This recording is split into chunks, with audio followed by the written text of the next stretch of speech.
Okay, my name's Josh. I'll be physio for today.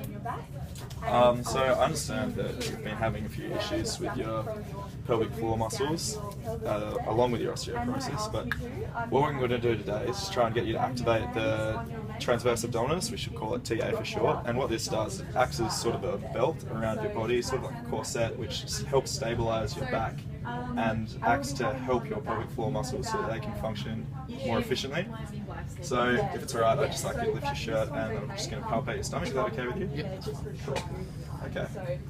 How you feel this is you just start at your hip bones here and you go in 2 centimeters and down 1 centimeter. So if you could put your hand on your left side there, if you can feel that.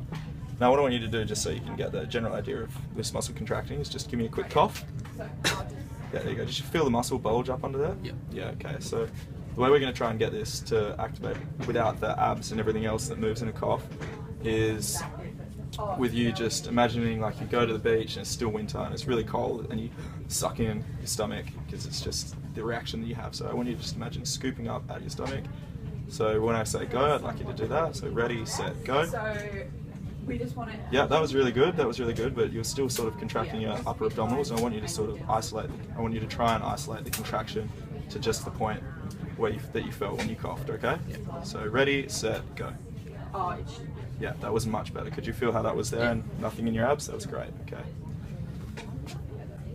So now what I'm going to be doing is just assessing your lumbar range of motion, because due to the risk factors that you have associated with osteoporosis, this might become compromised, as well as your posture has definitely been compromised, and you've noticed that. You've reported that to me, so I just want to assess what the extent of that damage is.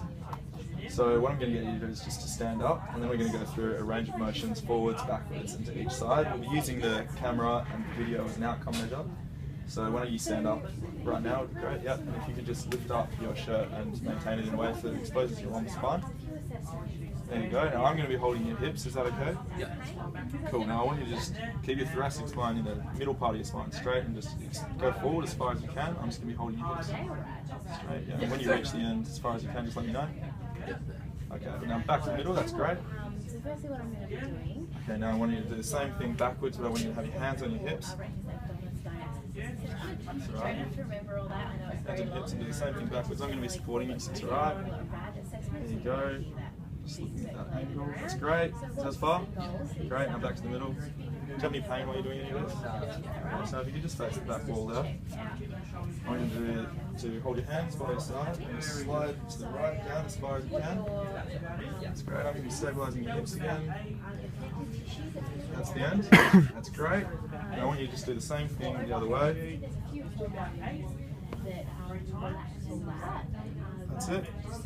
Great. Now back to the middle again. It seems you have a bit of a restricted range, so we'll work on that throughout the course, to at least of the treatment, to at least try and maintain it. Okay, Mrs. Bones, I'm just going to be explaining the pelvic structure for you. So if you can just hold this and get yourself acquainted with it, this is the front and this is the back.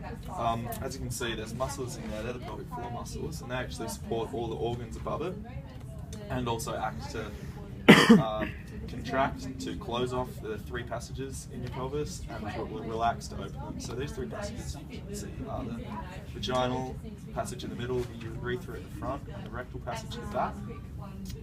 If you just want to pop the model down, I'll show you with an example of your hands. You put your hands together like that, you can see there's 3 holes. The front hole represents the urethra, middle represents the vaginal passage, and the back the rectum. If you straighten out your hands, you'll see that they all close off, and this is what happens when you contract your pelvic floor muscles, and this is what we want to aim to do, because I know you've been having some stress-induced incontinence when you're squatting and stuff, so we just want to make sure that there's an efficient contraction to close them off as you do these exercises, okay? So you're not having any leakage or anything like that.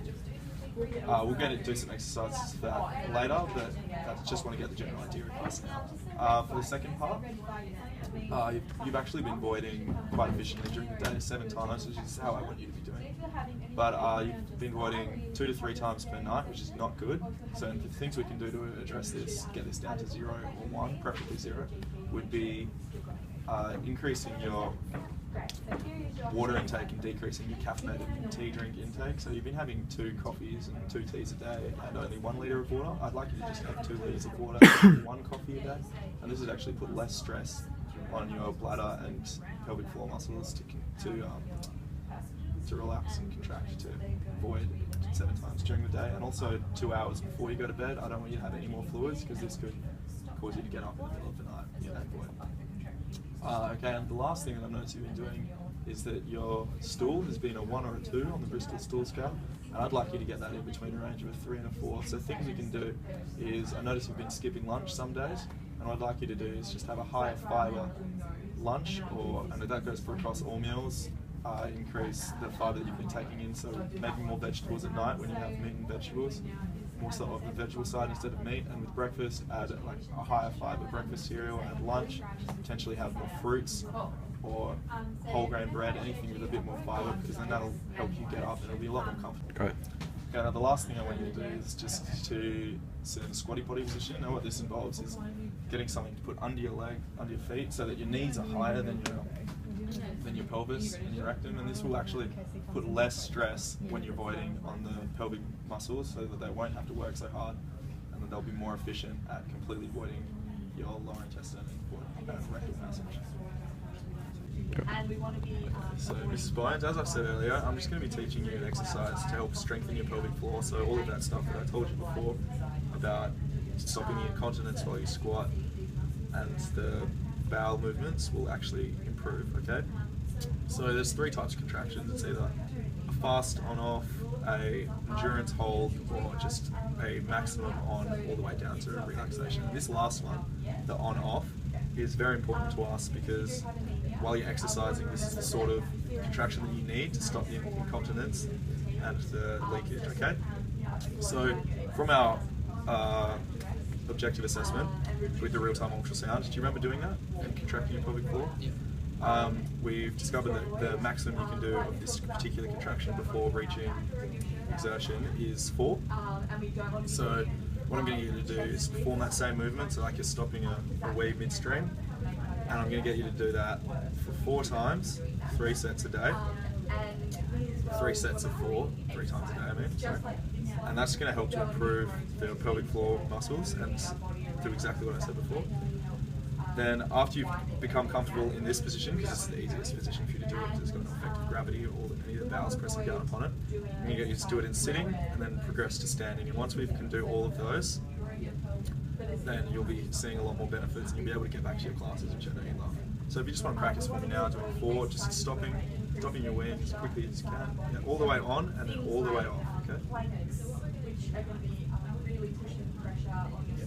Is 4 about the limit still? Yeah, that's great. Okay, so that's just what I want you to do 3 sets of those, 3 times a day, and then we'll progress from there.